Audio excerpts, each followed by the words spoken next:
वो कहावत तो आपने सुनी ही होगी कि खुदा मेहरबान तो गधा भी पहलवान। अरे भाई, हमारा मतलब है कि जब नसीब अच्छा हो तो महफिल भी आपके नाम हो जाती है। और अगर आप उन लोगों में से एक हैं जो तकदीर की लकीर पर यकीन नहीं करते, तो यकीन मानिए आज आपकी ये सोच चुटकियों में बदलने वाली है। दुनिया में ऐसी कई हस्तियां हैं जिनकी किस्मत ने इन्हें फर्श से अर्श तक का सफर तय करवाया है। आज हम आपको दुनिया की इन्हीं लोगों से मिलवाने वाले हैं जिनके नसीब ने उनकी जिंदगी को खूबसूरत बनाया है। बात हो और सबसे खुश नसीब लोगों की, तो मीरा राजपूत का नाम कैसे पीछे रह सकता है। बिना किसी बॉलीवुड कैरियर के इन मोहतरमा ने वो अपने नाम किया है जिसे पाने की ख्वाहिश कभी हिंदुस्तान की कई लड़कियां रखती थी। हम बात कर रहे हैं इनके हैंडसम हस्बैंड और सुपरस्टार शाहिद कपूर की। मानना पड़ेगा कि शाहिद कपूर ने डेट तो कई बड़ी एक्ट्रेसेस को किया, लेकिन बात जब शादी तक पहुंची तो उनकी नजरें 12 साल छोटी मीरा राजपूत पर टिक गई। ये दोनों पहली बार अपने खानदान के साथ एक फंक्शन में मिले थे। वहीं से दोनों खानदानों में शादी का जिक्र हुआ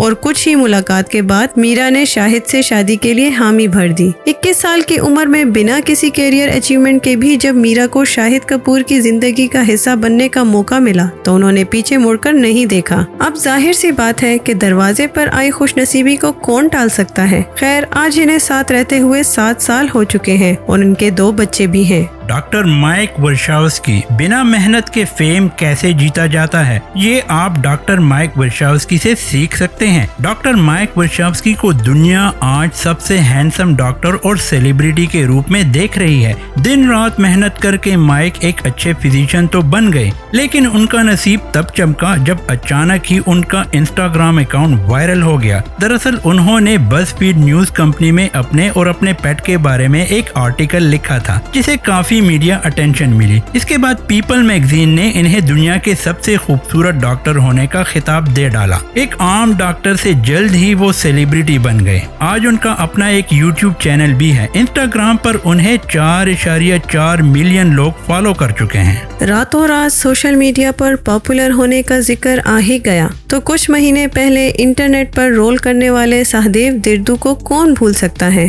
अगर आपने भी बचपन के प्यार गाने का लुत्फ उठाया है तो 10 साल के इस वायरल स्टार के बारे में आप जरूर जानते होंगे। इनके पॉपुलर होने की जर्नी एक छोटे से क्लिप से शुरू हुई थी जिसे 2019 में इनके क्लास टीचर ने शूट किया था। फिर 2021 में वीडियो अचानक ही इंटरनेट में चली गई। गरीब कबीले से ताल्लुक रखने वाले सहदेव दिर्दू को ऑडियंस ने इतना पसंद किया कि इनके साथ एक गाना भी बनाया गया। मानना पड़ेगा, जब सहदेव दिर्दू की किस्मत खुली तो उन्होंने कुछ ही दिनों में पैसा और फेम दोनों पा लिया। लेकिन दिसंबर के महीने में अपने पापा के साथ ट्रैवल करते हुए इनका एक्सीडेंट हो गया। इन्हें सर पर काफी चोट आई, लेकिन अब वो पहले से काफी बेहतर हैं। ना पढ़ाई की तरफ तेज और ना ही अदाकारा सी नजाकत, लेकिन फिर भी लाखों दिलों पर राज करने वाली भूमि पाडनेकर का बॉलीवुड सफर भी थोड़ा हटके है। आज इनका शुमार फिल्म इंडस्ट्री की सबसे काबिल एक्ट्रेसेस में होता है, लेकिन एक दौर वो भी था कैमरे के पीछे काम करने वाली इस लड़की का डांसिंग एक्टिंग से दूर दूर तक कोई नाता नहीं था और ना ही एक्ट्रेस बनने का ख्वाब इनके जहन में कभी आया था। लेकिन फिर इनके नसीब का सितारा चमका और इन्हें फिल्मी सितारा बनने का मौका मिला। दरअसल यश राज बैनर की फिल्म दुम लगा के हाइशा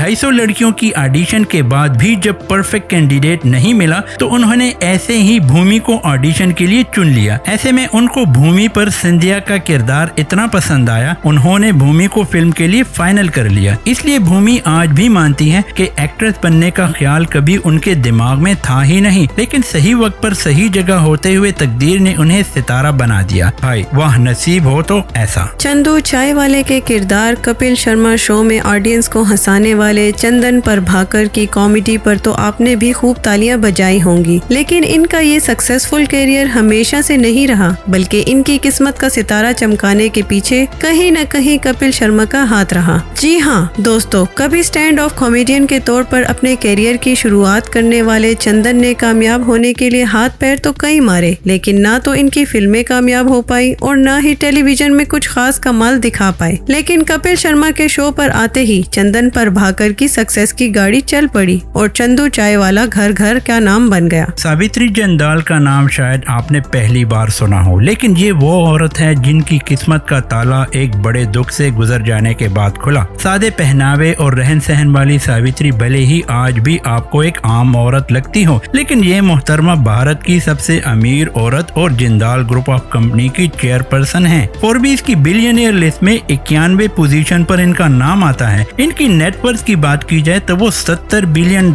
है। खैर ये बात दूसरी है। इतना फेम और सक्सेस इन्हें अपने शोहर के गुजर जाने के बाद मिला। एक आम खानदान में पैदा होने वाली सावित्री ने बचपन से ही गरीबी में दिन गुजारे। शादी के बाद भी वो हाउसवाइफ बनकर घर और बच्चों को संभालती रही, लेकिन हेलीकॉप्टर क्रैश में शोहर के मर जाने के बाद सारी जायदाद और कारोबार की वो मालकन बन गई। कारोबार की समझ ना होने के बावजूद उन्होंने अपने शोहर के बिजनेस को ऊपर उठाया और भारत की सबसे अमीर औरतों की दौड़ में शामिल हो गई। ऊपर वाला जब भी देता है छप्पर फाड़ कर देता है। ये बात केरला के कोतायाम डिस्ट्रिक्ट के इस आम पेंटर पर बिल्कुल सही बैठती है। आधी जिंदगी गरीबी में बिताने वाले सदानंदन ओलीफ्राम्बल ने कभी उम्मीद नहीं की थी कि वो एक झटके में करोड़पति भी बन सकते हैं। दरअसल सदानंदन ओलीफ्राम्बल नाम के इस शख्स की किस्मत में पैसा तब आया जब इन्हें इसकी उम्मीद तक नहीं थी। बाकी दिनों की तरह ही वो एक दिन 500 रुपए लेकर शॉपिंग करने निकले। सामान खरीदने के बाद दुकानदार से उन्हें एक लॉटरी मिली और इसी लॉटरी ने इनकी किस्मत चमका दी। एक ही दिन में लॉटरी से वो 12 करोड़ रुपए के मालिक बन गए। एक पेपर के टुकड़े ने उन्हें रातों रात रोडपति से करोड़पति बना दिया। अब भला इसे नसीब का जादू नहीं कहेंगे तो क्या कहेंगे। भारत की सबसे अमीर औरत के पास लक ना हो, ऐसे कैसे हो सकता है। अब लक से हमारा मतलब उनकी रईसी से नहीं, बल्कि इस दौर से है जब ये एक आम लड़की हुआ करती थी और अंबानी खानदान से ताल्लुक जुड़ने से पहले ये एक मिडिल क्लास खानदान से ताल्लुक रखती थी। इसे डांस और पढ़ाई का इतना शौक था कि स्कूल में बतौर टीचर बच्चों को पढ़ाया करती थी, जिसके लिए उन्हें 800 रुपए महीना तनख्वाह भी मिलती थी। लेकिन इनकी ये आम जिंदगी तब चमकी जब नीता की शादी मुकेश अंबानी से हुई। रातों रात वो द ग्रेट अंबानी की बहू बन गई। आज नीता की पोजीशन किस लेवल पर है ये तो हम सब ही जानते हैं। ऐसे में ये कहना गलत नहीं होगा कि नीता अंबानी चांदी की चमच के साथ भले ही पैदा ना हुई हो, लेकिन अब वो अरबों चांदी की चमचे खरीदने और बेचने का दम रखती हैं। तो दोस्तों, आपको अपने लक पर कितना यकीन है, हमें कमेंट्स करके जरूर बताएं। आज के लिए इतना ही दोस्तों। नेक्स्ट वीडियो तक के लिए अल्लाह हाफिज।